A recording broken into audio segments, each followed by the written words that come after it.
తెలిసిన వాళ్ళకి తెలుస్తుంది. కాబట్టి ఒక పేదవాడి ఇంట్లో టాయిలెట్ నిర్మాణం నుంచి ప్రధానమంత్రి గారు శ్రద్ధ తీసుకుంటున్నారు. చాలా మంది అన్నారు పేదవాడి ఇంట్లో టాయిలెట్ గురించి మాట్లాడతారా ప్రధానమంత్రి స్థాయిలో అని మాట్లాడారు. అవును, నరేంద్ర మోడీ గారు ఒక పేద కుటుంబం నుంచి వచ్చారు. ఖచ్చితంగా పేదవాడి ఇంట్లో ఉండేటువంటి అక్క చెల్లి యొక్క ఆత్మ గౌరవం కోసం పేదవాడి ఇంట్లో టాయిలెట్ నిర్మాణం చేస్తుంది. టాయిలెట్ నిర్మాణం కాదు, పేదవాడి దగ్గర టాయిలెట్ నుంచి మొదలు పెడితే చంద్రయాన్ వరకు కూడా నరేంద్ర మోడీ గారి నాయకత్వంలో ఇంకా ఏం చేస్తారు? ఈ దేశంలో చెయ్యని లేదు. ఒకటే ఛాలెంజ్ చేయాలి మనమందరం కూడా. నరేంద్ర మోడీ గారు ప్రధానమంత్రి కాకముందు దేశం పరిస్థితి ఏ రకంగా ఉంది, నరేంద్ర మోడీ గారు ప్రధానమంత్రి అయిన తర్వాత ఈ 9.5 సంవత్సరాలలో ఏ మార్పు వచ్చింది? ఏ విషయంలో సరే చర్చకు భారతీయ జనతా పార్టీ సిద్ధంగా ఉంది. ఆ రోజు ఏమవుతుంది? పాకిస్తాన్ కూడా వస్తుంది, టెర్రరిస్టులు వచ్చేవాళ్ళు. మన నందరాజు గడ్డ మన కార్పొరేటర్ చంపారు, మన బాపయ్య గడ్డ రోడ్డు సిద్ధులు చంపారు విశ్వ పరిషత్.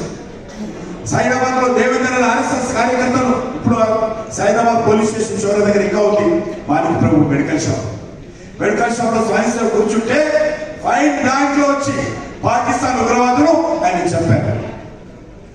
ACP additional SP IPS officer Krishna Prasad ఒక ఇంట్లో టెర్రరిస్టులు ఉన్నారంటే డోర్ బద్దలు కొట్టి ఆయన లోపల పోతుంటే ఆ డోర్ కాడని లోపల ఉన్నటువంటి టెర్రరిస్టు AK-47 తోటి కాల్చి చంపారు ఐపీఎస్ కృష్ణ ప్రసాద్. ఇదే హైదరాబాద్. సెక్రటరీ లుంబిని పార్క్ లో లేజర్ షో చూస్తూ ఉంటే బాంబులు పెట్టి చంపారు. ఇదే హైదరాబాద్. ఇదే కోర్టులో గోకుల్ చాట్ బండారు ఎంతమంది పోయారో తెలియదు. గోకుల్ చాట్ బండారులో అమ్మాయిలు అబ్బాయిలు మహిళలు చాట్ తింటా ఉంటే బాంబు పెట్టి చంపారు 100 మంది. దిల్సుఖ్నగర్ బస్ స్టాండ్ లో బాంబులు పెట్టి చంపారు. దేశమంతా కూడా ఎక్కడ చూసినా పాకిస్తాన్ ఏదనుకుంటే ఈ దేశంలో ఆ రకంగా బాంబు రాస్తారు. ఎప్పుడు అనుకుంటే అప్పుడు చంపేవాళ్ళు, ఏమనుకుంటే అది జరిగేది. ఈరోజు ఈ మషీరాబాద్ లో బాంబు పేలాలంటే కాంగ్రెస్ టైంలో బాంబు పేలే శక్తి, పేల్చేసే శక్తి పాకిస్తాన్ ఉండేది. కానీ ఈరోజు ఏమైంది? ఏమనుకున్నాం అప్పుడు? పాకిస్తాన్ చంపేవాడు, మేము చచ్చేవాడు. దేవుడు మాకు ఇంతే రాసించాడు, మా కర్మైతే అని 75 సంవత్సరాలుగా పాకిస్తాన్ అత్యాచారాలను భరిస్తూ వచ్చాము. వేల మంది చనిపోయారు. ఒక జమ్మూ కాశ్మీర్లోనే 42,000 మంది సివిలియన్స్ కానీ సెక్యూరిటీ ఫోర్సెస్ కానీ పాకిస్తాన్ చంపి బలిదానం అయ్యారు. కాబట్టి ఆ రకంగా ప్రతి ఒక్కరు కూడా మీ ఓటు హక్కు వినియోగించుకోవాలి. ఆ రకంగా అందరూ కూడా ప్రయత్నం చేయాల్సిందిగా నేను కోరుతాను.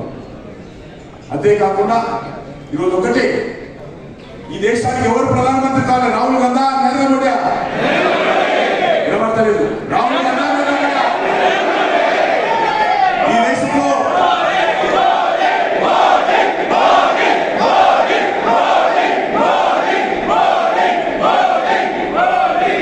ఈ దేశంలో మత కళాలు కావాలా, శాంతి కావాలా? ఈ దేశంలో టెర్రరిజం కావాలా, శాంతి కావాలా? ఈ దేశంలో ఉగ్రవాదం కావాలా, అభివృద్ధి కావాలా? ఈ దేశంలో అవినీతి కావాలా, అభివృద్ధి కావాలా? ఏ యాంగిల్ లో చూసినా ఒక పేదవాడి ఇంట్లో టాయిలెట్ నిర్మాణం నుంచి మొదలు పెడితే నరేంద్ర మోడీ గారు 13 కోట్ల టాయిలెట్ నిర్మాణం చేసిన టాయిలెట్ అంటే మనం ఈజీగా అనిపించవచ్చు, కానీ గ్రామాలలో టాయిలెట్ పఠాన్కోట్ లో కానీ ఊరిలో కానీ ఎక్కడైతే మన టెర్రరిస్టులను చంపారో ఆ టెర్రరిస్టులను పట్టుకొని మొదటిసారిగా పాకిస్తాన్ ఇంట్లోకి వెళ్ళి ఒక్కొక్క ఉగ్రవాదిని సర్జికల్ స్ట్రైక్ పేరు మీద, ఎయిర్ స్ట్రైక్ పేరు మీద ఒక్కొక్క ఉగ్రవాదిని ఖతం చేసినటువంటి పరిస్థితి ఉంది. అంతకుముందు ఏముండేది కదా? మేము కూడా పోయాము, లక్ష్మీగా మేము పోయాము, 2-3 ఏళ్ళు పోయాము. ఇదే లుంబిని పార్కులకి వెళ్ళి ఎక్కడైతే చనిపోయారో అక్కడ ఎర్రగుడాములు పెట్టి క్యాండిల్ వెలిగించి 2 నిమిషాలు మౌనం పాటించి అప్పుడు యువమూర్చులు అయితే పాకిస్తాన్ జెండా దగ్గర పెట్టి పాకిస్తాన్ మురదాబాదని ఎవరి పని అని చేసుకునేవారు. వాడు చంపుతూనే ఉండేవాడు. కానీ ఈరోజు పరిస్థితి మారింది. పాకిస్తాన్ నడ్డి విరిచాము, పాకిస్తాన్ తోక కత్తిరించాము, ప్రపంచంలో పాకిస్తాన్ ఏకాకి చేశాము. ఈరోజు పాకిస్తాన్ పరిధి మన దేశంలో ఉగ్రవాదం పెంచడం కాదు, తినడానికి తిండి లేకుండా చిప్పలట్టుకొని భిక్ష పెట్టుకుంటున్నటువంటి భిక్ష పెట్టుకుంటుంది. నరేంద్ర మోడీ గారి నాయకత్వంలో ఈరోజు పాకిస్తాన్ పరిస్థితులు అర్థం చేస్తుంది. మన దేశంలో ఉగ్రవాదం పెంచేది తినడానికి తిండి లేని పరిస్థితి వచ్చింది. ప్రపంచంలో ఏకాకి దేశము ఉగ్రవాద దేశంగా ఏ దేశం నుంచి కూడా ఏ రకమైనటువంటి సహాయం లేకుండా నరేంద్ర మోడీ గారి నాయకత్వంలో సమర్థవంతంగా ఈరోజు ముందుకెళ్తాము.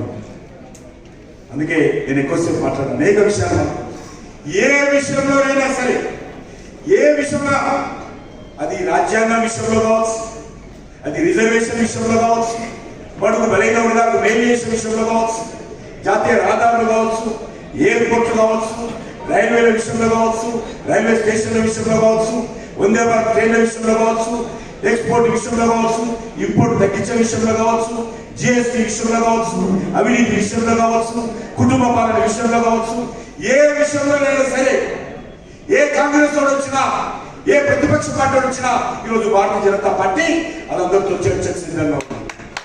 ఏ విధంగా సిద్ధంగా ఉన్నా భారతీయ జనతా పార్టీ దేశం కోసం పనిచేస్తాము. భారతీయ జనతా పార్టీ ఈ దేశంలో ఉన్నటువంటి యువత భవిష్యత్తు కోసం పనిచేస్తాము. ప్రపంచ దేశాలలో భారతదేశ గౌరవాన్ని పెంచే ప్రయత్నం చేస్తాము. మీకు తెలుసు, ఉక్రెయిన్ లో రష్యాలో ఉక్రెయిన్ రష్యా యుద్ధం జరిగితే ఉక్రెయిన్ లో 25,000 మంది మన విద్యార్థులు, మెడికల్ చదివే విద్యార్థులు ఉక్రెయిన్ లో ఉన్నారు. యుద్ధం ప్రారంభమైంది. ఎయిర్ ఫోర్స్ విమానాలు బాంబులు వస్తూ ఉన్నాయి, రాకెట్ లాంచర్స్ పడతా ఉన్నాయి ఉక్రెయిన్ మీద. అయితే ఉక్రెయిన్ చుట్టుపక్కల రష్యాకి సంబంధించినటువంటి ట్యాంకులు వచ్చాయి, వేస్తూ ఉన్నారు. ఆ సమయంలో ఇక్కడ ఉన్నటువంటి తల్లిదండ్రులందరూ మోడీ గారికి ఫోన్ చేశారు. మా పిల్లలు అక్కడ 25,000 మంది రక్షించండి, ఏమైనా చేయండి అని చెప్పి ప్రధానమంత్రి గారు చెప్తే, ప్రధానమంత్రి ఏం చేశారు? రష్యా అధ్యక్షుడితో మాట్లాడాడు, ఉక్రెయిన్ అధ్యక్షుడితో మాట్లాడాడు. నేను చెప్తా ఉన్నాను, నా పిల్లలు ఉన్నారు అక్కడ, మా దేశ పిల్లలు ఉన్నారు, మా విద్యార్థులు ఉన్నారు. మీరు ఎట్టి పరిస్థితుల్లో యుద్ధం ఆపాలి, మా పిల్లల్ని తెచ్చుకున్నాక మీరు ఏమైనా చేసుకోండి. నాకు తెలిసినంత వరకు యుద్ధాన్ని ఆపి 2 దేశాలు యుద్ధాలు చేస్తుంటే 3వ దేశం వచ్చి యుద్ధాన్ని ఆపి ఆ దేశస్తులను బయటికి తీసుకుపోయినటువంటి ఘనత ప్రపంచంలో ఎక్కడైనా జరిగిందంటే నరేంద్ర మోడీ గారి. కాబట్టి మీకు కలిసి నేను చెప్పిన విషయం అర్థమైంది. కాబట్టి దయచేసి మీరందరూ కూడా మన యొక్క సికింద్రాబాద్ పార్లమెంటులో, హైదరాబాద్ నగరంలో, తెలంగాణ రాష్ట్రంలో నేను రాష్ట్రంలో ఉన్నటువంటి యువతకు, ప్రజలకు విజ్ఞప్తి చేస్తా ఉన్నాను. కవులు, కళాకారులు, విద్యావంతులు, మేధావులు, యువజన సంఘాలు, కార్మిక సంఘాలు, కర్షక సంఘాలు అందరికీ విజ్ఞప్తి చేస్తా ఉన్నాను. రండి, నరేంద్ర మోడీ గారిని ఆశీర్వదించండి. దేశ భవిష్యత్తు కోసం, దేశం కోసం ఓటు వేయాల్సిందిగా నేను అన్ని వర్గాల ప్రజలను కోరుకుంటూ సెలవు తీసుకుంటున్నాను. భారత్ మాతాకి.